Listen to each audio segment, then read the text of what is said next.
Hello friends, I am making a video talking about a topic that came up in the schizophrenia support group, and that is, how were you hospitalized? So this is going to be a little bit longer video, and I hope you'll stick with me.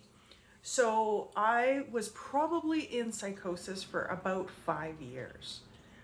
Shortly after landing in Toronto, probably in Montreal as well, I was in full-blown psychosis. And during that time, there was many erratic behaviors, many things that I did and said, and ways that I handled things that were really problematic. And then I got to Vancouver and things escalated, right? My drug use escalated. I was using cannabis edibles just about every day. I was drinking alcohol just about every day. And so this exacerbated my pre-existing condition of schizophrenia. And I was not doing well. I was staying in this horrible house in like Surrey, BC, and nocturnally going to my art studio, and then during the day would go home and sleep. So I had really erratic behaviors. I was hearing things, seeing things. I was experiencing the full gamut of psychosis. There was a couple attempts of ending my life, which I have very strange memories about, and we won't get into that right now because that's not what we're talking about. But my dad came from Red Deer. I called him. I got kicked out of the place I was staying at because she thought I was hitting on her boyfriend. And so my dad came and grabbed my stuff, put it in storage, flew me back to Red Deer, and took me to the hospital. The first visit to the hospital, they were like, yeah, she's screwed up, but we can't do anything about it.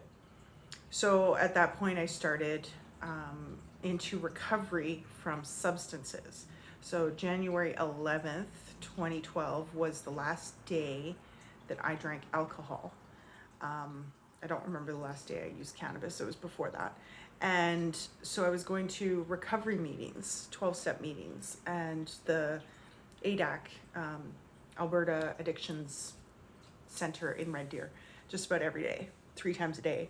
I was really trying to get well. I was really screwed up. I was going to hot yoga sessions. I really wanted to get well, and I knew I was sick, but I didn't know what was wrong with me. And so there was something at a treatment center in Tees called a table meeting. So this was a full day event where you would go out and they had people sitting at tables. You had to keep your feet flat on the floor. You had to keep your both hands on top of the table. And there's a table of people at the front of the room who were telling their stories and yelling out prompts for what you should write. And the idea was that you write out your step 4 during this process. So you're writing down like everything you drank, everything you did, who you stole from, right? And it was a really screwed up situation, especially for somebody in psychosis, right? Because you've got these commands coming at you and these stories coming at you, and you're just like dumping out your emotions. Like I would not recommend a table meeting to anybody. But while I'm there, I'm hallucinating that all of the table at the front kind of looked like the Last Supper. So I was convinced that there was some religious components to it. And that if I didn't, and everyone who was in the room, I didn't know them. They're strangers to me, the majority of them. However, my regularly reoccurring delusion was that these people I don't know actually have the souls of people I do know, right? And so all these people in the room are people I know and love. And in order to protect them from harm, I have to leave and walk and never turn around and never look back. So that's what I did. In my moccasins, in -30 weather, along the side of a snowy highway in a blizzard, walked 10 kilometers away from this treatment center until somebody realized, the person who brought me there realized I was missing and went for a drive to go find me. and found me along the side of the highway, walking. And so he put me in his truck and took me back. And in order to leave and complete this table meeting project thing, I had to read my step 5. But I was covering my eyes. I refused to look, because if I looked, then I would hurt people in my delusion, right? So I hijacked this poor dude and made him read my step 5, which is brutal for him. And I did apologize the next time I saw him. So then he called my folks. My folks came, drove back to their house. When I got to their house, I was like having these convulsions in my body, right? And I'm not sure if they were physical or psychosomatic or what, but they took me back to the hospital, and the hospital deemed that, yeah, I was a risk to myself and others. And so they certified me. So that means that they legally could have put me into the hospital by force, but I was absolutely willing to go because I knew I was sick. I knew something was really wrong with me, but I couldn't say. I didn't know I was in psychosis. I didn't know I was having delusions. Everything I was experiencing was absolutely real, right? And so I went in the ambulance, no fight.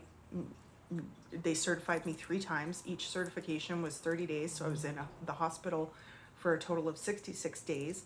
During that time, I also attended their dual, and when I say hospital, I mean the PONOKA Centennial Center for Mental Health and Brain Damage, brain injury.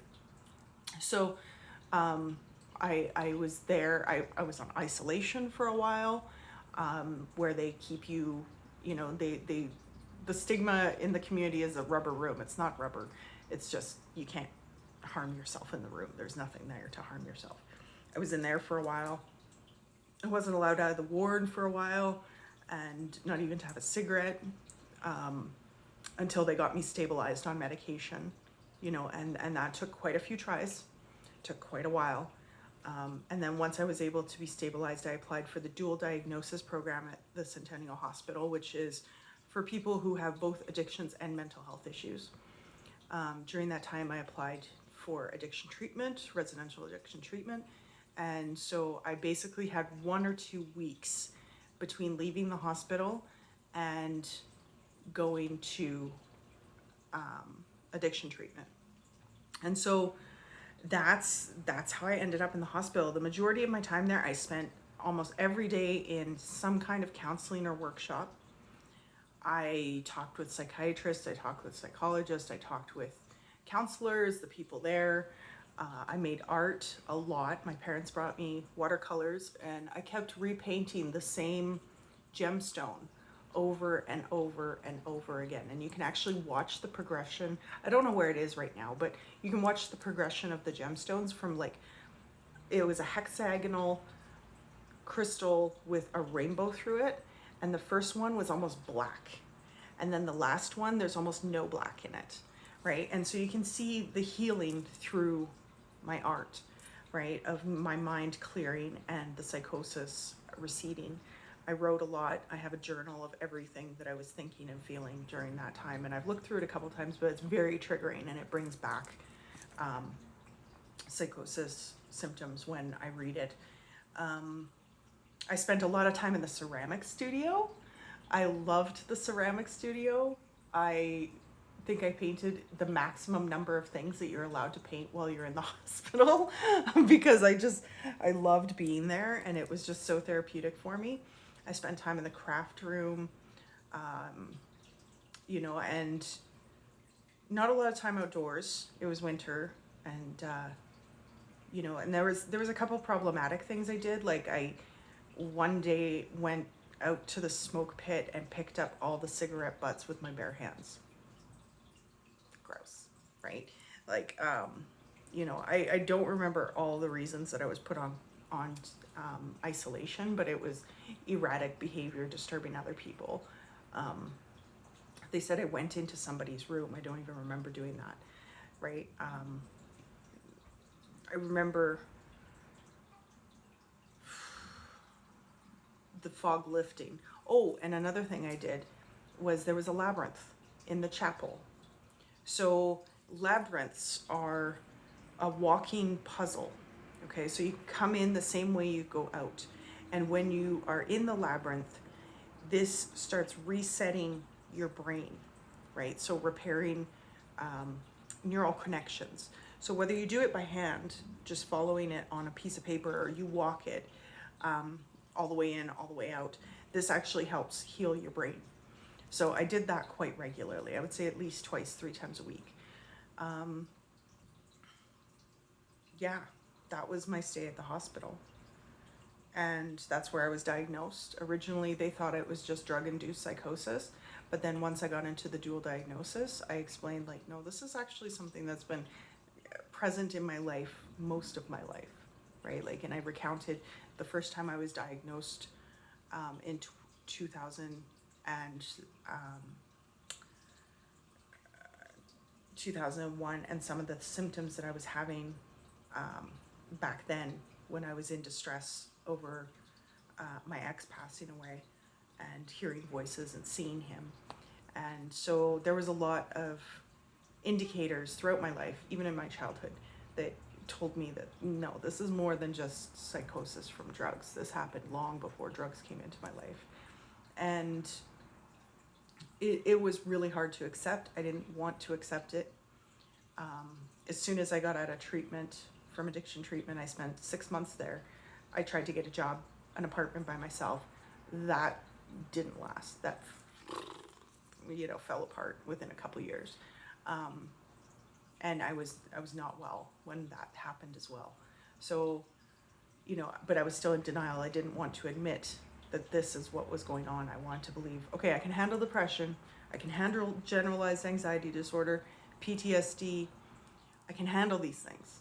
I've been dealing with them all my life. I can admit those things exist. But I absolutely did not want to accept the diagnosis of schizophrenia because of what it meant for limiting the rest of my life. And yeah. But now that I have, there's been a lot of people that have written to me and told me that they appreciate what I'm sharing, that it's of value to them, particularly people who know people who have schizophrenia and they don't fully understand what they're going through. So I'm gonna keep making these videos. I'm gonna keep talking about it. I've also made friends with people who I didn't have as friends before, simply because now they feel they can relate to me on a different level than when I was masking and hiding, right? Now they can connect with me on a deeper level, and we can actually talk about our mental illness and support each other. And so I'm super grateful for those friends. And yeah, I think making these videos has helped me get through the most severe symptoms I've had in the last 5 years, right? Like the breakup, the move really destabilized my mental health. That's why I made these videos in the first place, is because I was not well, and they increased my medication. I talk to counselors twice a week. I do peer support once a week, and then I do group support, and then I'm also now going to the mental health clubhouse, just because this is what I need right now to stay alive, to stay well, to stay grounded. And I am open to any questions. I'm probably going to make a couple videos because I did get some questions a couple weeks ago, or a week ago, and I just wanted to answer those for everybody. So thanks for watching, and take care of each other.